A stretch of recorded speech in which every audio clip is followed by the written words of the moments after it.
Chapter 12 of Robin Hood by J. Walker McSpadden. How Maid Marian came back to Sherwood Forest. Also, how Robin Hood came before Queen Eleanor. But Robin Hood he himself had disguised, and Marian was strangely attired, that they proved foes and so fell to blows, whose valor bold Robin admired. And when he came at London's court, he fell down on his knee. "Thou art welcome, Locksley," said the Queen, "and all thy good yeomanry." Now it fell out that one day not long thereafter, Robin was minded to try his skill at hunting, and not knowing whom he might meet in his rambles, he stained his face and put on a sorry-looking jacket and a long cloak before he sallied forth. As he walked, the peacefulness of the morning came upon him, and brought back to his memory the early days so long ago, when he had roamed these same glades with Marian. How sweet they seemed to him now, and how far away. Marian, too, the dainty friend of his youth, would he ever see her again? He had thought of her very often of late, and each time with increasing desire to hear her clear voice and musical laugh, and see her eyes light up at his coming. Perhaps the happiness of Allan a Dale and his lady had caused Robin's heartstrings to vibrate more strongly. Perhaps, too, the coming of Will Scarlet. But certes, Robin was anything but a hunter this bright morning as he walked along with head drooping in a most lovelorn way. Presently a hart entered the glade in full view of him, gazing peacefully, and instantly the man of action awoke. His bow was drawn, and a shaft all but loosed, when the beast fell suddenly, pierced by a clever arrow from the far side of the glade. Then a handsome little page sprang gleefully from the covert and ran toward the dying animal. This was plainly the archer, for he flourished his bow aloft, and likewise bore a sword at his side, though for all that he looked a mere lad. Robin approached the hart from the other side. "How dare you shoot the King's beasts, stripling?" he asked severely. "I have as much right to shoot them as the King himself," answered the page haughtily. "How dare you question me?" The voice stirred Robin strongly. It seemed to chime into his memories of the old days. He looked at the page sharply, and the other returned the glance, straight and unafraid. "Who are you, my lad?" Robin said more civilly. "No lad of yours, and my name's my own," retorted the other with spirit. "Softly, fair and softly, sweet page, or we of the forest will have to teach you manners," said Robin. "Not if you stand for the forest," cried the page, whipping out his sword. "Come, draw and defend yourself." He swung his blade valiantly, and Robin saw nothing for it but to draw likewise. The page thereupon engaged him quite fiercely, and Robin found that he had many pretty little tricks at fencing. Natheless, Robin contented himself with parrying, and was loath to exert all his superior strength upon the lad. So the fight lasted for above a quarter of an hour, at the end of which time the page was almost spent, and the hot blood flushed his cheeks in a most charming manner. The outlaw saw his distress, and to end the fight allowed himself to be pricked slightly on the wrist. "Are you satisfied, fellow?" asked the page, wincing a little at sight of the blood. "Aye, honestly," replied Robin, "and now perhaps you will grant me the honor of knowing to whom I owe this scratch."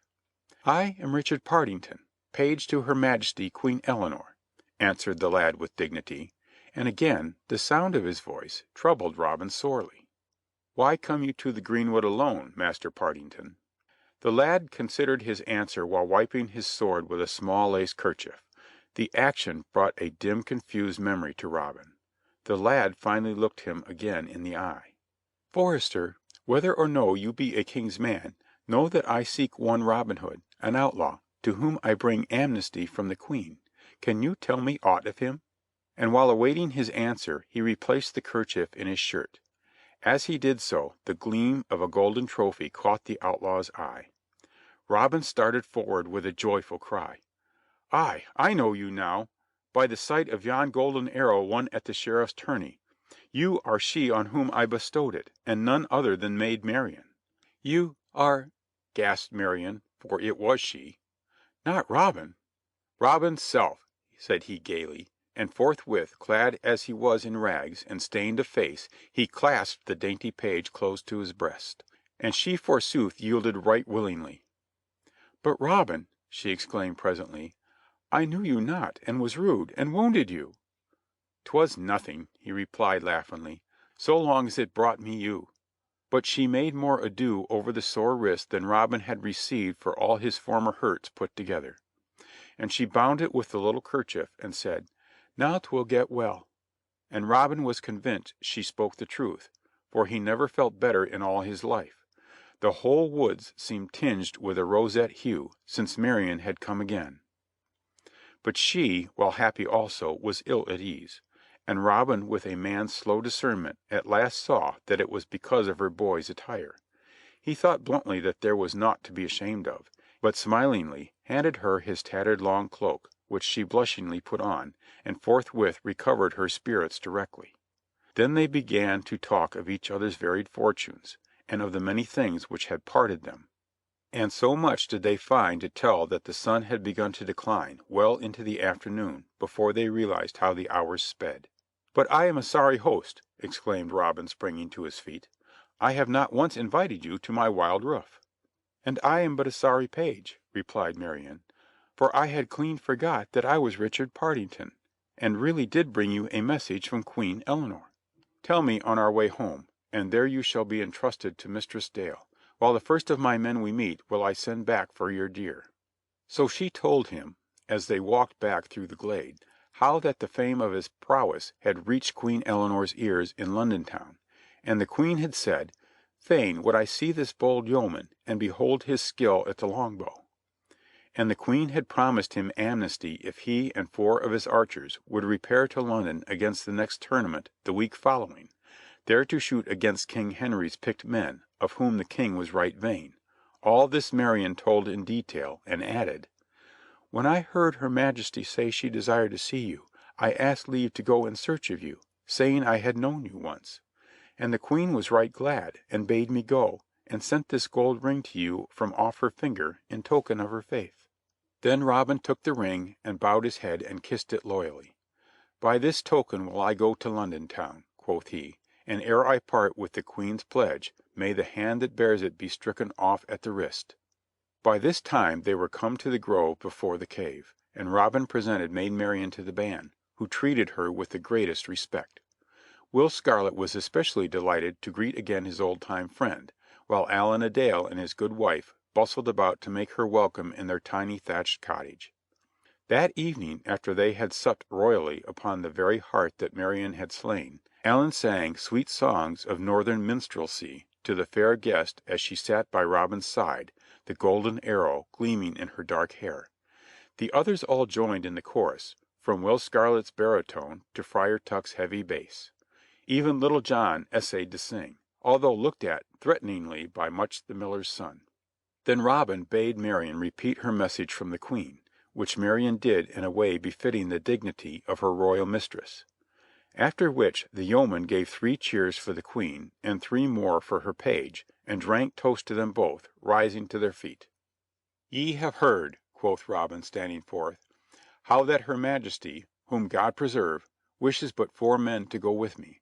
Wherefore I choose Little John and Will Stuteley, my 2 lieutenants, Will Scarlet, my cousin, and Allan a Dale, my minstrel.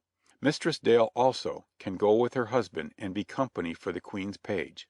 We will depart with early morning, decked in our finest. So stir ye, my lads, and see that not only your tunics are fresh, but your swords bright and your bows and arrows fit, for we must be a credit to the Queen as well as the good greenwood. You, Much, and stout Will, Lester, and John, the widow's 3 sons, shall have command of the band while we are away, and Friar Tuck shall preside over the needs of your souls and stomachs." The orders were received with shouts of approval, and toasts all around were drunk again in nut brown ale, ere the company dispersed to rest after making ready for the journey. The next morning was as fine a summer's day as ever you want to see, and the green leaves of the forest made a pleasing background for the gay picture of the yeomen setting forth. Says the old ballad, "It was a seemly sight to see how Robin Hood himself had dressed, and all his yeomanry. He clothed his men in Lincoln green, and himself in scarlet red, with hats of black and feathers white to bravely deck each head. Nor were the 2 ladies behindhand, I ween, at the bedecking." Thus the chosen party of 7 sallied forth, being accompanied to the edge of the wood by the whole band, who gave them a merry parting and God speed. The journey to London town was made without incident.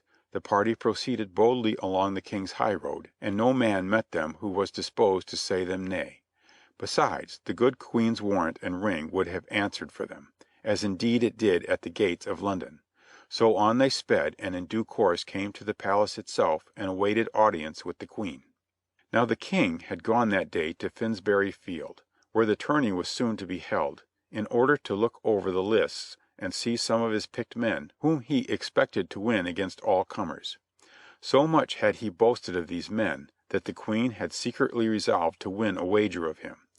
She had heard of the fame of Robin Hood and his yeomen, as Marion had said, and Marion on her part had been overjoyed to be able to add a word in their favor and to set out in search of them.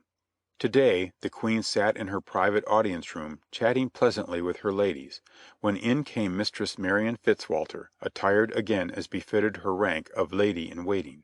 She curtsied low to the Queen and awaited permission to speak.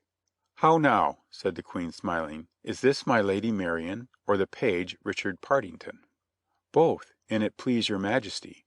Richard found the man you sought, while Marion brought him to you." "Where is he?" asked Queen Eleanor eagerly. "Awaiting your audience, he and 4 of his men. Likewise a lady of whose wooing and wedding I can tell you a pretty story at another time." "Have them admitted." So Marion gave orders to a herald, and presently Robin Hood and his little party entered the room. Now the Queen had half expected the men to be rude and uncouth in appearance, because of their wild life in the forest, but she was delightfully disappointed. Indeed, she started back in surprise and almost clapped her hands.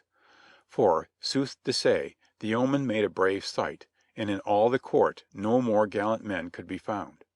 Marion felt her cheeks glow with pride, at sight of the half-hidden looks of admiration sent forth by the other ladies in waiting.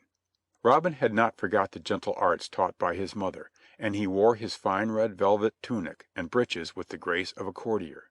We have seen before what a dandified gentleman Will Scarlet was, and Allan a Dale, the minstrel, was scarcely less goodly to look upon, while the giant Little John and broad-shouldered Will Stuteley made up in stature what little they lacked in outward polish. Mistress Dale, on her part, looked even more charming, if possible, than on the momentous day when she went to Plympton Church to marry one man and found another. Thus came the people of the greenwood before Queen Eleanor in her own private audience room, and Robin advanced and knelt down before her and said, "Here I am, Robin Hood, I and my chosen men. At your Majesty's bidding am I come, bearing the ring of amnesty which I will protect, as I would protect your Majesty's honor, with my life." "Thou art welcome, Locksley," said the Queen, smiling graciously. "Thou art come in good time, thou and all thy brave yeomanry." Then Robin presented each of his men in turn, and each fell on his knee and was greeted with most kindly words. And the Queen kissed fair Mistress Dale upon the cheek, and bade her remain in the palace with her ladies while she was in the city. And she made all the party be seated to rest themselves after their long journey. Fine wines were brought, and cake, and rich food, for their refreshment. And as they ate and drank, the Queen told them further of the tourney to be held at Finsbury Field, and of how she desired them to wear her colors and shoot for her. Meantime, she concluded, they were to lie by quietly and be known of no man. To do all this, Robin and his men pledged themselves full heartily. Then, at the Queen's request, they related to her and her ladies some of their merry adventures, whereat the listeners were vastly entertained and laughed heartily. Then Marion, who had heard of the wedding at Plympton Church, told it so drolly that tears stood in the Queen's eyes from merriment. "My Lord Bishop of Hereford," she said, "'twas indeed a comical business for him. I shall keep that to twit his bones, I promise you. So this is our minstrel?" she added presently, turning to Allan a Dale. "Methinks I have already heard of him. Will he not harp awhile for us today?" Allan bowed low, and took a harp which was brought to him, and he thrummed the strings and sang full sweetly the border songs of the north country, and the Queen and all her ladies listened in rapt silence till all the songs were ended. So ends Chapter 12. Chapter 13. How the Outlaws Shot in King Harry's Tourney. The King is into Finsbury Field, marching in battle ray, and after follows bold Robin Hood, and all his yeomen gay. The morning of the great archery contest dawned fair and bright, bringing with it a fever of impatience to every citizen of London town, from the proudest courtier to the lowest kitchen wench. Aye, and all the surrounding country was early awake too, and began to wend their way to Finsbury Field, a fine broad stretch of practice ground near Moorfields. Around three sides of the field were erected tier upon tier of seats for the spectators, with the royal boxes and booths for the nobility and gentry in the center. Down along one end were pitched gaily colored tents for the different bands of King's archers. There were 10 of these bands, each containing a score of men headed by a captain of great renown. So today there were 10 of the pavilions, each bearing aloft the royal arms and vari-colored pennants which fluttered lightly in the fresh morning breeze. Each captain's flag was of peculiar color and device.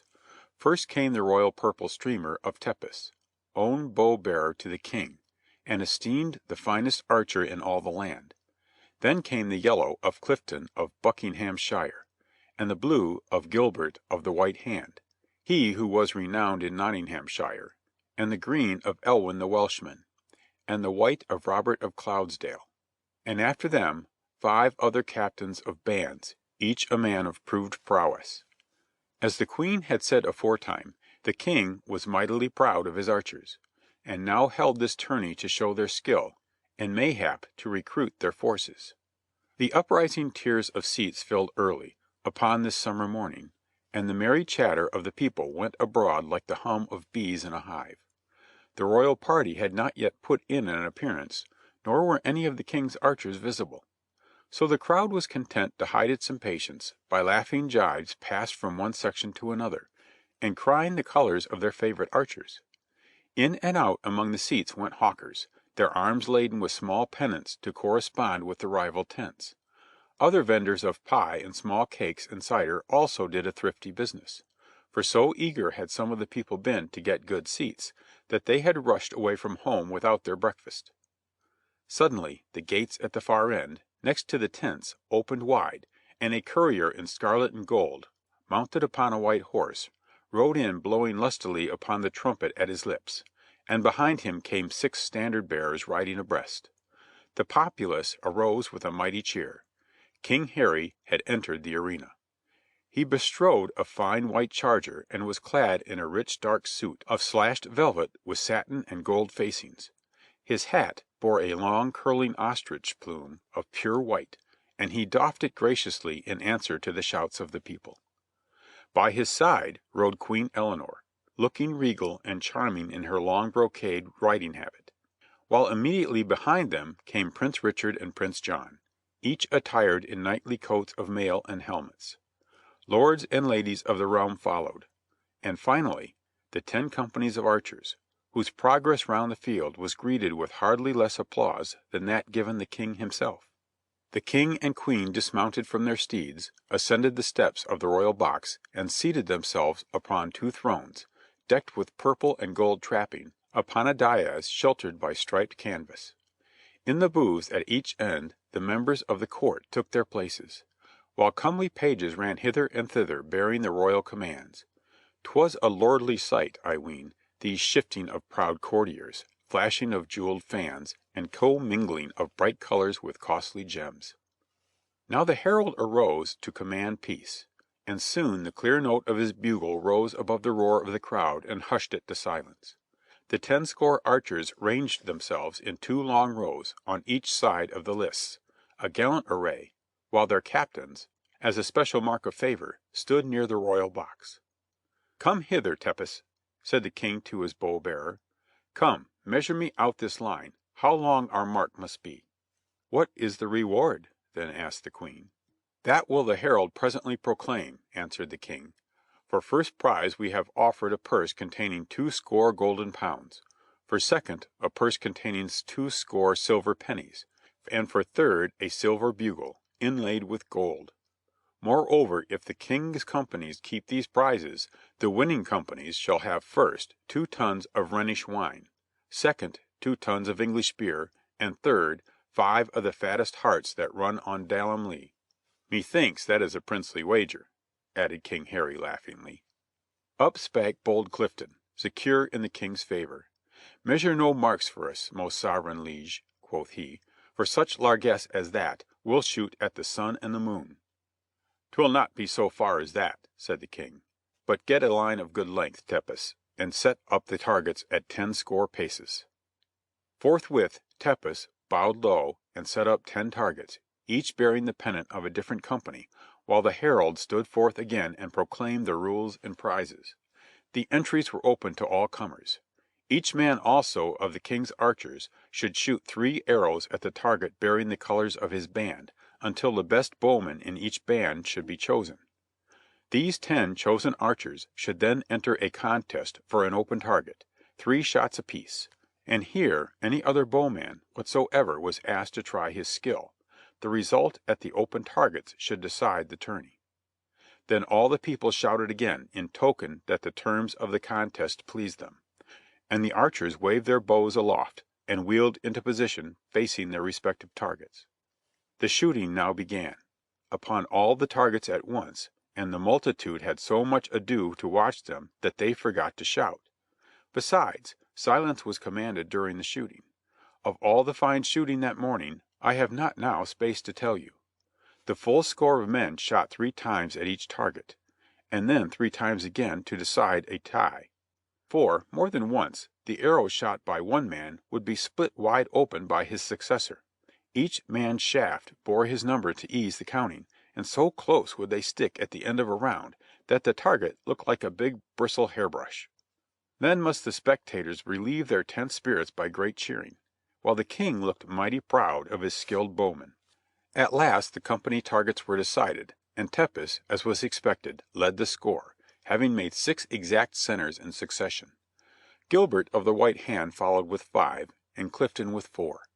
2 other captains had touched their center 4 times, but not roundly, while in the other companies it so chanced that the captains had been outshot by some of the men under them. The winners then saluted the King and Queen, and withdrew for a space to rest and renew their bowstrings for the keenest contest of all. While the lists were cleared and a new target, the open one, was set up at 12 score paces. At the bidding of the King, the herald announced that the open target was to be shot at, to decide the title of the best archer in all England, and any man there present was privileged to try for it. But so keen had been the previous shooting that many yeomen who had come to enter the list now would not do so, and only a dozen men stepped forth to give in their names. "By my halidom," said the King, "these must be hardy men to pit themselves against my archers."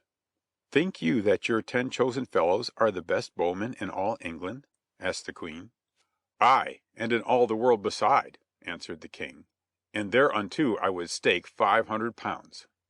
"I am minded to take your wager," said the Queen musingly, "and will e'en do so if you grant me a boon." "What is it?" asked the King. "If I produce 5 archers who can outshoot your 10, will you grant my men full grace and amnesty?" "Assuredly," quoth the King in right good humor. "Natheless, I tell you now, your wager is in jeopardy, for there never were such bowmen as Tepus and Clifton and Gilbert." Said the Queen, puckering her brow, still as though lost in thought. "I must see if there be none present to aid me in my wager. Boy, call hither Sir Richard of the Lea and my Lord Bishop of Hereford." The 2 summoned ones, who had been witnessing the sport, came forward. "Sir Richard," said she, "thou art a full knight and good. Wouldst advise me to meet a wager of the King's, that I can produce other archers as good as Tepus and Gilbert and Clifton?" "Nay, your Majesty," he said, bending his knee, "there be none present that can match them. Howbeit," he added, dropping his voice, "I have heard of some who lie hid in Sherwood Forest who could show them strange targets." The Queen smiled and dismissed him. "Come hither, my Lord Bishop of Hereford," quoth she. "Wouldst thou advance a sum to support my wager against the King?" "Nay, your Majesty," said the fat bishop, "an you pardon me, I'd not lay down a penny on such a bet, for by my silver mitre the King's archers are men who have no peers."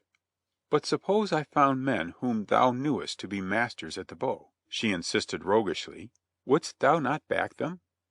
Belike, I have heard that there be men round about Nottingham and Plympton who carry such matters with a high hand." The Bishop glanced nervously around, as if half expecting to see Robin Hood's men standing near, then turned to find the Queen looking at him with much amusement lurking in her eyes. "Odds bodkins! The story of my misadventure must have preceded me," he thought ruefully. Aloud he said, resolved to face it out, "Your Majesty, such tales are idle and exaggerated. An you pardon me, I would add to the King's wager that his men are invincible." "As it pleases thee," replied the Queen imperturbably. "How much?" "Here is my purse," said the Bishop uneasily. "It contains 15 score nobles and near 100 pounds." "I'll take it at even money," she said, dismissing him. "And your Majesty," turning to the King, who had been conversing with the two princes and certain of the nobles, "I accept your wager of 500 pounds." "Very good," said the King, laughing as though it were a great jest. "But what had minded you to take such interest in the sport of a sudden?" "It is as I have said. I have found 5 men whom I will pit against any you may produce." "Then we will try their skill speedily," quoth the King. "How say you, if first we decide this open target, and then match the 5 best thereat against your unknown champions?" "Agreed," said the Queen. Thereupon she signed to Maid Marian to step forward from a near by booth where she sat with other ladies in waiting, and whispered something in her ear. Marian curtsied and withdrew. Now the 10 chosen archers from the King's bands came forth again and took their stand, and with them stood forth the 12 untried men from the open lists. Again the crowd was stilled, and every eye hung upon the speeding of the shafts. Slowly but skilfully each man shot, and as his shaft struck within the inner ring, a deep breath broke from the multitude like the sound of the wind upon the seashore. And now Gilbert of the White Hand led the shooting, and 'twas only by the space of a hair's breadth upon the line that Tepus tied his score. Stout Elwyn, the Welshman, took 3rd place. One of the private archers, named Geoffrey, came 4th, while Clifton must needs content himself with 5th. The men from the open list shot fairly true, but nervousness and fear of ridicule wrought their undoing. Then the herald came forward again, and instead of announcing the prize winners, proclaimed that there was to be a final contest. 2 men had tied for 1st place, declared His Majesty the King, and 3 others were entitled to honors. Now all these 5 were to shoot again, and they were to be pitted against 5 other of the Queen's choosing, men who had not yet shot upon that day. A thrill of astonishment and excitement swept through the arena. Who were these men of the Queen's choosing? Was upon every lip. The hubbub of eager voices grew intense, and in the midst of it all, the gate at the far end of the field opened, and 5 men entered and escorted a lady upon horseback across the arena to the royal box. The lady was instantly recognized as Mistress Marian of the Queen's household, but no one seemed to know the faces of her escort. 4 were clad in Lincoln green, while the 5th, who seemed to be the leader, was dressed in a brave suit of scarlet red. Each man wore a close-fitting cap of black, decked with a curling white feather. For arms they carried simply a stout bow, a sheaf of new arrows, and a short hunting knife. When the little party came before the dais upon which the King and Queen sat, the yeomen doffed their caps humbly, while Maid Marian was assisted to dismount. "Your gracious Majesty," she said, addressing the Queen, "these be the men for whom you sent me, and who are now come to wear your colors and service you in the tourney." The Queen leaned forward and handed them each a scarf of green and gold. "Locksley," she said in a clear voice, "I thank thee and thy men for this service. Know that I have laid a wager with the King that ye can outshoot the 5 best whom he has found in all his bowmen." The 5 men pressed the scarfs to their lips in token of fealty. The King turned to the Queen inquiringly. "Who are these men you have brought before us?" asked he. Up came the worthy Bishop of Hereford, growing red and pale by turns. "Your pardon, my liege lord," cried he, "but I must denounce these fellows as outlaws. Yon man in scarlet is none other than Robin Hood himself. The others are Little John and Will Stuteley and Will Scarlet and Allen a Dale, all famous in the north country for their deeds of violence." "As my Lord Bishop personally knows," added the Queen significantly. The King's brows grew dark. The name of Robin Hood was well known to him, as to every man there present. "Is this true?" he demanded sternly. "Aye, my lord," responded the Queen demurely. "But bethink you, I have your royal promise of grace and amnesty." "That will I keep," said the King, holding in check his ire by a mighty effort. "But look you, only 40 days do I grant of respite. When this time has elapsed, let these bold outlaws look to their safety." Then turning to his 5 victorious archers who had drawn near, he added, "Ye have heard, my men, how that I have a wager with the Queen upon your prowess. Now here be men of her choosing, certain free shafts of Sherwood and Barnesdale. Wherefore look well to it, Gilbert and Tepus and Geoffrey and Elwyn and Clifton. If ye outshoot these knaves, I will fill your caps with silver pennies, aye, and knight the man who stands first. But if ye lose, I give the prizes, for which ye have just striven, to Robin Hood and his men, according to my royal word." Robin Hood and his men! The seine flew around the arena with the speed of wildfire, and every neck craned forward to see the famous fellows who had dared to brave the King's anger because of the Queen. Another target was now set up, at the same distance as the last, and it was decided that the 10 archers should shoot 3 arrows in turn. Gilbert and Robin tossed up a penny for the lead, and it fell to the King's men. So Clifton was bidden to shoot first. Forth he stood, planting his feet firmly and wetting his fingers before plucking the string, for he was resolved to better his losing score of that day. And in truth he did so, for the shaft he loosed sped true, and landed on the black bull's eye, though not in the exact center. Again he shot, and again he hit the black, on the opposite rim. The third shaft swerved downward and came within the second ring, some 2 fingers' breadths away. Natheless a general cry went up, as this was the best shooting Clifton had done that day. Will Scarlet was chosen to follow him, and now took his place and carefully chose 3 round and full feathered arrows. "Careful, my sweet coz," quoth Robin in a low tone. "The knave has left wide space at the center for all of your darts." But Robin gave Will the wrong caution, for overmuch care spoiled his aim. His first shaft flew wide and lodged in the second ring, even farther away than the worst shot of Clifton. "Your pardon, coz," quoth Robin hastily. "Bid care go to the bottom of the sea, and do you loose your string before it sticks to your fingers." And Will profited by this hint, and loosed his next 2 shafts as freely as though they flew along a Sherwood glade. Each struck upon the bull's eye, and one even nearer the center than his rival's mark. Yet the total score was adjudged in favor of Clifton. At this Will Scarlet bit his lip, but said no word, while the crowd shouted and waved yellow flags for very joy that the King's man had overcome the outlaw. They knew also that this demonstration would please the King. The target was now cleared for the next 2 contestants, Geoffrey and Allen a Dale, whereat it was noticed that many ladies in the Queen's booths boldly flaunted Allen's colors, much to the honest pride which glowed in the cheeks of one who sat in their midst. "In good truth," said more than one lady to Mistress Dale, "if thy husband can handle the longbow as skilfully as the harp, his rival has little show of winning." The saying augured well. Geoffrey had shot many good shafts that day, and indeed had risen from the ranks by virtue of them. But now each of his 3 shots, though well placed in triangular fashion around the rim of the bull's eye, yet allowed an easy space for Allen to graze within. His shooting, moreover, was so prettily done that he was right heartily applauded, the ladies and their gallants leading in the hand clapping. Now you must know that there had long been a friendly rivalry in Robin Hood's band as to who was the best shot, next after Robin himself. He and Will Stuteley had lately decided their marksmanship, and Will had found that Robin's skill was now so great as to place the leader at the head of all good bowmen in the forest. But the second place lay between Little John and Stuteley, and neither wished to yield to the other. So today they looked narrowly at their leader to see who would shoot third. Robin read their faces at a glance, and laughing merrily, broke off 2 straws and held them out. "The long straw goes next," he decided, and it fell to Stuteley.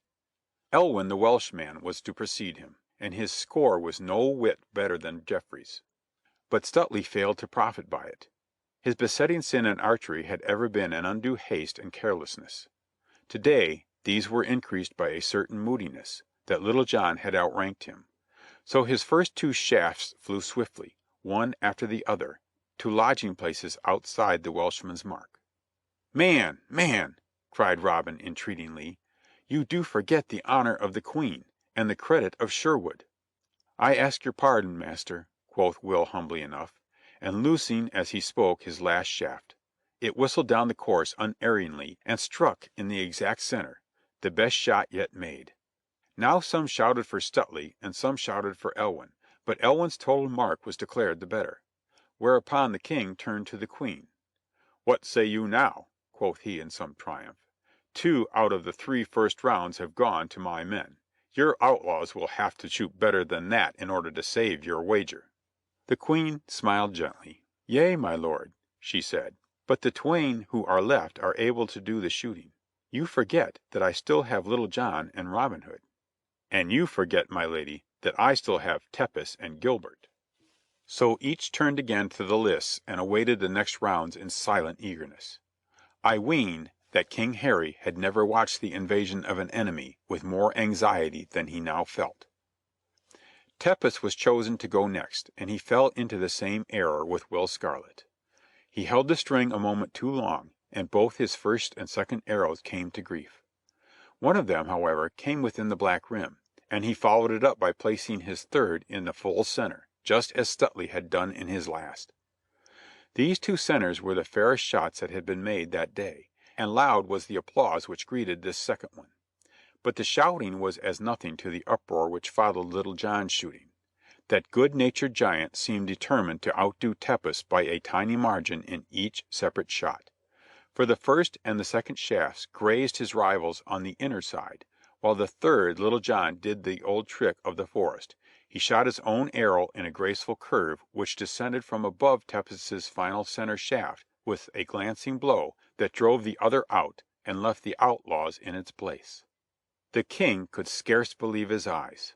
"By my halidome," quoth he, "that fellow deserves either a dukedom or a hanging. He must be in league with Satan himself. Never saw I such shooting." "The score is tied, my lord," said the Queen. "We have still to see Gilbert and Robin Hood."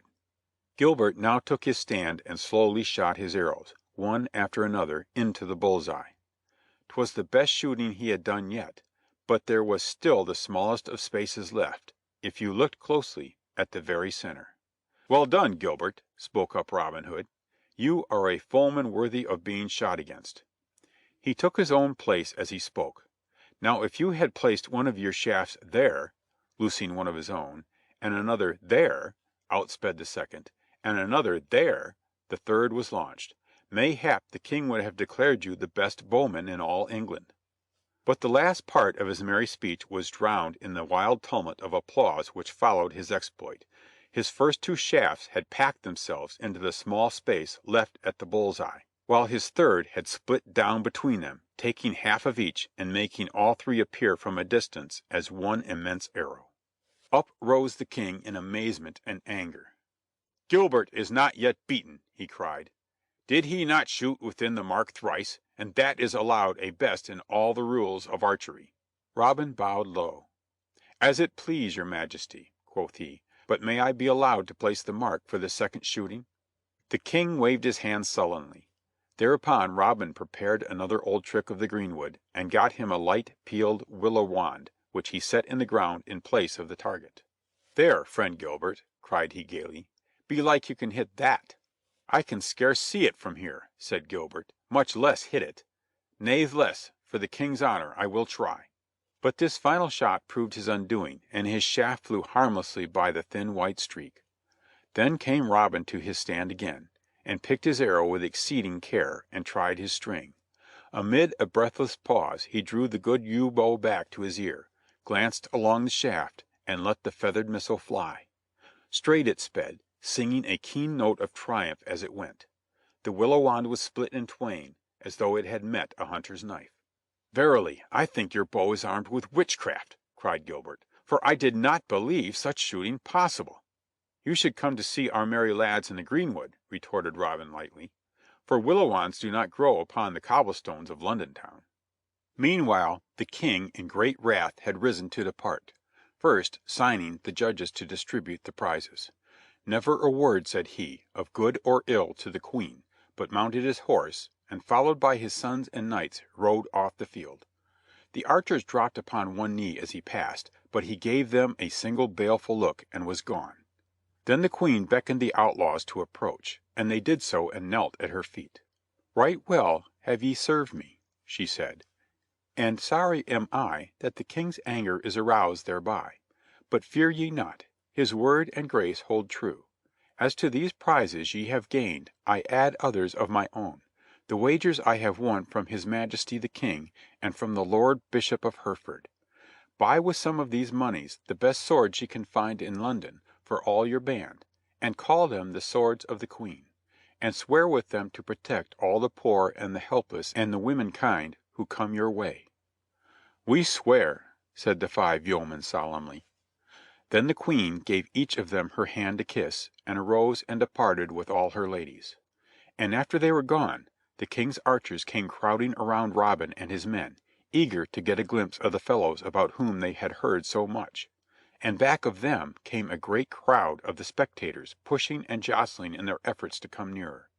"Verily," laughed Little John, "they must take us for a Merry Andrew show." Now the judges came up and announced each man his prize, according to the King's command.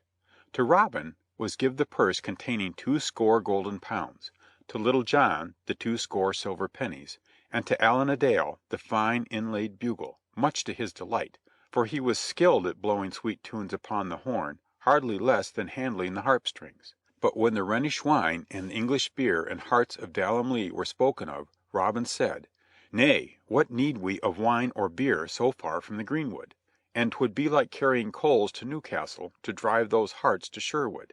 Now Gilbert and Tepus and their men have shot passing well, wherefore the meat and drink must go to them, and they will accept it of us." "Right gladly," replied Gilbert, grasping his hand. "Ye are good men all, and we will toast you every one in memory of the greatest day at archery that England has ever seen or ever will see." Thus said all the King's archers, and the hand of good fellowship was given amid much shouting and clapping on the shoulder blades. And so ended King Harry's tourney, whose story has been handed down from sire to son, even unto the present day. So ends Chapter 13. Chapter 14 of Robin Hood. How Robin Hood was sought of the tinker. And while the tinker fell asleep, Robin made haste away, and left the tinker in the lurch for the great shot to pay. King Henry was as good as his word. Robin Hood and his party were suffered to depart from London, the parting bringing keen sorrow to Marion, and for 40 days no hand was raised against them. But at the end of that time the royal word was sent to the worthy sheriff at Nottingham that he must lay hold upon the outlaws without further delay, as he valued his office. Indeed, the exploits of Robin and his band, ending with the great tourney in Finsbury Field, had made a mighty stir through all England, and many there were to laugh boldly at the Nottingham official for his failures to capture the outlaws. The sheriff thereupon planned 3 new expeditions into the greenwood, and was even brave enough to lead them, since he had 15 score men at his beck and call each time. But never the shadow of an outlaw did he see, for Robin's men lay close, and the sheriff's men knew not how to come at their chief hiding place in the cove before the cavern. Now the sheriff's daughter had hated Robin Hood bitterly in her heart ever since the day he refused to bestow upon her the golden arrow, and shamed her before all the company. His tricks also upon her father were not calculated to lessen her hatred, and so she sought about for means to aid the sheriff in catching the enemy. "There is no need to go against this man with force of arms," she said. "We must meet his tricks with other tricks of our own." "Would that we could," groaned the sheriff. "The fellow is becoming a nightmare unto me." "Let me plan a while," she replied. "Belike I can cook up some scheme for his undoing." "Agreed," said the sheriff. "And if anything comes of your planning, I will even give you 100 silver pennies for a new gown and a double reward to the man who catches the outlaws." Now upon that same day, while the sheriff's daughter was racking her brains for a scheme, there came to the mansion house a strolling tinker named Middle, a great gossip and braggart. And as he pounded away upon some pots and pans in the scullery, he talked loudly about what he would do. if he once came within reach of that rascal Robin Hood. It might be that this simple fellow could do something through his very simplicity, mused the Sheriff's daughter, overhearing his prattle. Odds bodkins, 'twill do no harm to try his service, while I bethink myself of some better plan. And she called him to her, and looked him over. A big brawny fellow enough, with an honest look about the eye, and a countenance so open that when he smiled his mouth seemed the only country on the map. "I am minded to try your skill at outlaw catching," she said, "and will add goodly measure to the stated reward if you succeed. Do you wish to make good your boasted prowess?" The tinker grinned broadly. "Yes, your ladyship," he said. "Then here is a warrant made out this morning by the sheriff himself. See that you keep it safely and use it to good advantage." And she dismissed him. Middle departed from the house mightily pleased with himself and proud of his commission. He swung his crab-tree staff recklessly in his glee, so recklessly that he imperiled the shins of more than one angry passer-by, and vowed he'd crack the ribs of Robin Hood with it, though he was surrounded by every outlaw in the whole greenwood. Spurred on by the thoughts of his own coming bravery, he left the town and proceeded toward Barnesdale. The day was hot and dusty, and at noontime he paused at a wayside inn to refresh himself. He began by eating and drinking and dozing in turn, then sought to do all at once. Mine host of the Seven Does stood by, discussing the eternal Robin with a drover. "Folk do say that my Lord Sheriff has sent into Lincoln for more men at arms and horses, and that when he has these behind him, he'll soon rid the forest of these fellows." "Of whom speak you?" asked the tinker, sitting up. "Of Robin Hood and his men," said the host. "But go to sleep again. You will never get the reward." "And why not?" asked the tinker, rising with great show of dignity. "Where our sheriff has failed, and the stout Guy of Gisborne, and many more beside, it behoves not a mere tinker to succeed." The tinker laid a heavy hand upon the innkeeper's fat shoulder and tried to look impressive. "This is your reckoning, host, upon the table. I must even go upon my way, because I have more important business than to stand here gossiping with you. But be not surprised if, the next time you see me, I shall have with me no less person than Robin Hood himself." And he strode loftily out the door and walked up the hot white road towards Barnesdale. He had not gone above a quarter of a mile when he met a young man with curling brown hair and merry eyes. The young man carried his light cloak over his arm, because of the heat, and was unarmed save for a light sword at his side. The newcomer eyed the perspiring tinker in a friendly way, and seeing he was a stout fellow, accosted him. "Good day to you," said he. "Good day to you," said the tinker, "and a morrow less heating." "Aye," laughed the other. "Whence come you? And know you the news?" "What is the news?" said the gossipy tinker, pricking up his ear. "I am a tinker by trade, Middle by name, and come over against Banbury." "Why, as for the news," laughed the stranger, "I hear that 2 tinkers were set in the stocks for drinking too much ale and beer." "If that be all your news," retorted Middle, "I can beat you clear to the end of the lane." "What news have you? Seeing that you go from town to town, I ween you can outdo a poor country yokel at tidings." "All I have to tell," said the other, "is that I am especially commissioned," he felt mightily proud of these big words, "especially commissioned to seek a bold outlaw which they call Robin Hood." "So," said the other, arching his brows. "How especially commissioned?" "I have a warrant from the sheriff, sealed with the king's own seal, to take him where I can. And if you can tell me where he is, I will e'en make a man of you." "Let me see the warrant," said the other, "to satisfy myself if it be right, and I will do the best I can to bring him to you." "That will I not," replied the tinker. "I will trust none with it, and if you'll not help me to come at him, I must forsooth catch him by myself." And he made his crabtree staff whistle shrill circles in the air. The other smiled at the tinker's simplicity, and said, "The middle of the road on a hot July day is not a good place to talk things over. Now if you're the man for me and I'm the man for you, let's go back to the inn just beyond the bend of road and quench our thirst and cool our heads for thinking." "Marry, come up," quoth the tinker. "That I will. for though I've just come from there, my thirst rises mightily at the sound of your voice." So back he turned with the stranger and proceeded to the Seven Does. The landlord arched his eyebrows silently when he saw the two come in, but served them willingly. The tinker asked for wine, and Robin for ale. The wine was not the most cooling drink in the cellar, nor the clearest headed.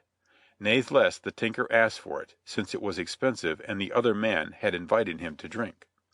They lingered long over their cups, Master Middle emptying one after another, while the stranger expounded at great length on the best plans for coming at and capturing Robin Hood. In the end the tinker fell sound asleep while in the act of trying to get a tankard to his lips. Then the stranger deftly opened the snoring man's pouch, took out the warrant, read it, and put it in his own wallet. Calling mine host to him, he winked at him with a half smile, and told him the tinker would pay the whole score when he awoke. Thus was Master Middle left in the lurch, for the great shot to pay. Natheless the stranger seemed in no great hurry. He had the whim to stay a while and see what the droll tinker might do when he awoke. So he hid behind a window shutter on the outside and awaited events. Presently the tinker came to himself with a prodigious yawn, and reached at once for another drink. "What were you saying, friend, about the best plan?" "For catching this fellow." "Hello! Where's the man gone?" He had looked around and saw no one with him at the table. "Host! Host!" he shouted. "Where is that fellow who was to pay my reckoning?" "I know not," answered the landlord sharply. "Mayhap he left the money in your purse." "No, he didn't," roared Middle, looking therein. "Help! Help! I've been robbed! Look you, host, you are liable to arrest for high treason. I am here upon the King's business, as I told you earlier in the day, and yet, while I did rest under your roof, thinking you were an honest man and one loving of the King, my pouch has been opened and many matters of state taken from it." "Cease your bellowing," said the landlord. "What did you lose?" "Oh, many weighty matters, I do assure you.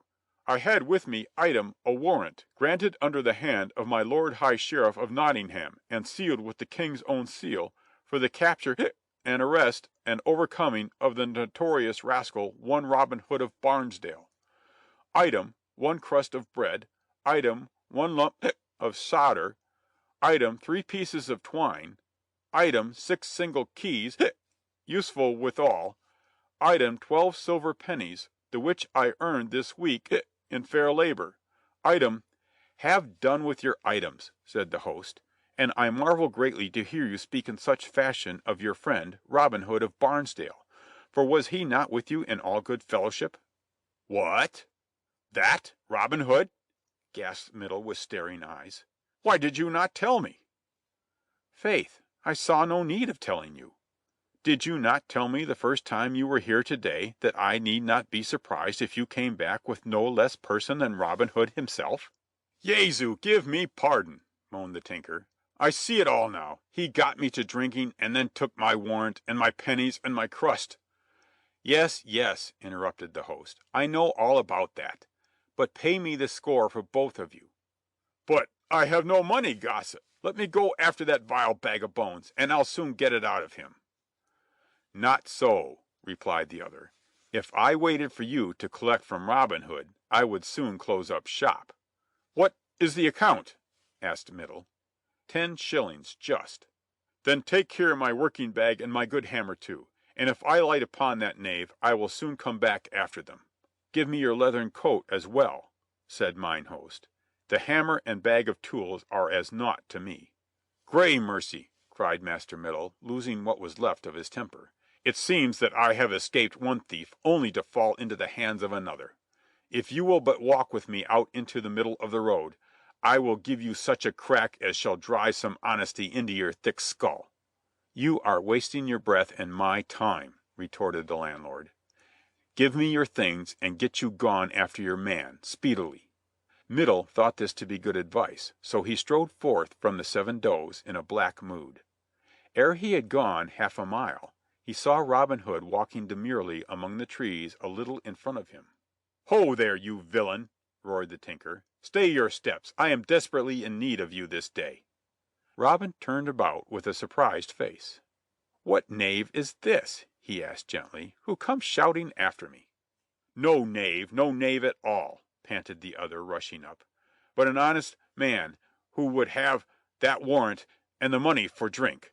"Why, as I live, it is our honest tinker who was seeking Robin Hood. Did you find him, gossip?" "Marry, that did I, and I'm now going to pay him my respects." And he plunged at him, making a sweeping stroke with his crab-tree cudgel. Robin tried to draw his sword, but could not do it for a moment through dodging the other's furious blows. When he did get it in hand, the tinker had reached him thrice with resounding thwacks. Then the tables were turned, for he dashed in right manfully with his shining blade and made the tinker give back again. The greenwood rang with the noise of the fray. 'Twas steel against wood, and they made a terrible clattering when they came together. Robin thought at first that he could hack the cudgel to pieces, for his blade was one of Toledo finely tempered steel which the Queen had given him. But the crab-tree staff had been fired and hardened and seasoned by the tinker's arts until it was like a bar of iron, no pleasant neighbor for one's ribs. Robin presently found this out to his sorrow. The long reach and long stick got to him when 'twas impossible for him to touch his antagonist, so his sides began to ache sorely. "Hold your hand, tinker," he said at length. "I cry a boon of you." "Before I do it," said the tinker, "I'd hang you on this tree."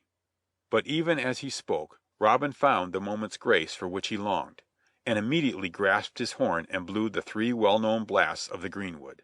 "A murrain seize you!" roared the tinker, commencing afresh. "Up to your old tricks again, are you? Well, I'll have time to finish my job if I hurry."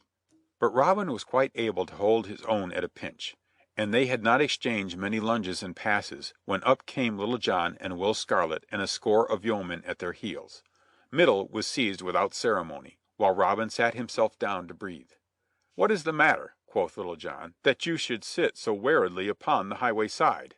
"Faith, that rascally tinker yonder has paid his score well upon my hide," answered Robin ruefully.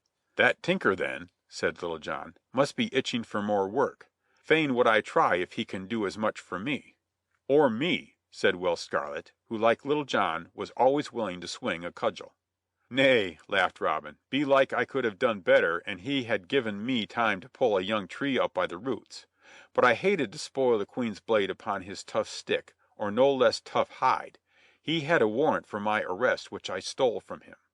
"Also, item, 12 silver pennies," interposed the tinker, unsubdued. "Item, 1 crust of bread, against my supper. Item, 1 lump of solder. Item, 3 pieces of twine. Item, 6 single keys. Item—" "Yes, I know," quoth the merry Robin. "I stood outside the landlord's window and heard you count over your losses. Here they are again, and the silver pennies are turned by magic into gold. Here also, if you will, is my hand." "I take it heartily, with the pence," cried Middle. "By my leathern coat and tools, which I shall presently have out of that sly host, I swear that I never yet met a man I liked as well as you.